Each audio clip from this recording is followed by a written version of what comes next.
Jim Ryan, president and CEO of Sony Interactive Entertainment, just dropped an announcement regarding the new PlayStation Plus.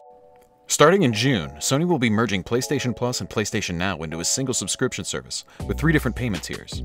These tiers will dictate what services you receive under the new plan.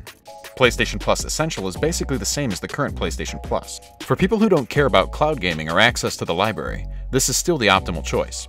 PlayStation Plus Extra gives subscribers a library of PS4 and PS5 games, in addition to everything included in the Essential tier.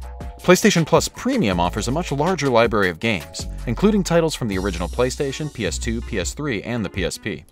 This is the tier that also gives access to the cloud streaming that's currently accessible from the PS4, PS5, and PCs via PlayStation Now. There will also be some limited-time game trials in this tier, allowing for some try before you buy for whatever titles are on display.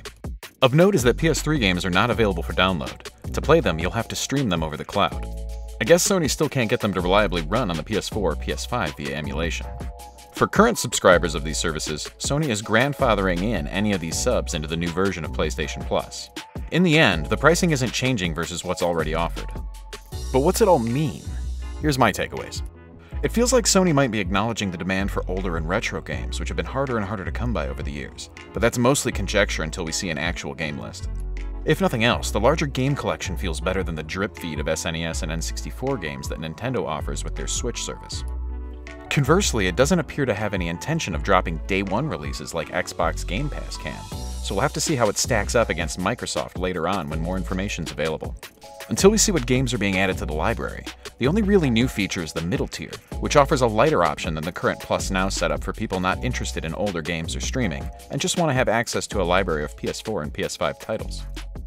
Regarding the library, the current iteration of PlayStation Now claims to offer over 800 titles for play, so unless we get confirmation that the 400 PS4, PS5 titles, or the 340 games from earlier consoles are actually new additions, we don't know how many new games are actually coming in June. In the announcement, they mentioned Death Stranding, God of War, Spider-Man, Spider-Man Miles Morales, Mortal Kombat 11, and Returnal, but God of War and Mortal Kombat 11 are already available. Since the new services are basically the same price as the old, it smells more like a rebranding and a re-release with some new features, so I'm keeping my expectations low. If you can, let us know in the comments if any of these plans look like something you're going to be picking up in June, especially if you're already subbed to PlayStation Plus or Now already. Consider subscribing to keep it tuned right here to the only place you can do battle in gaming heaven, Cloud Gaming Battle.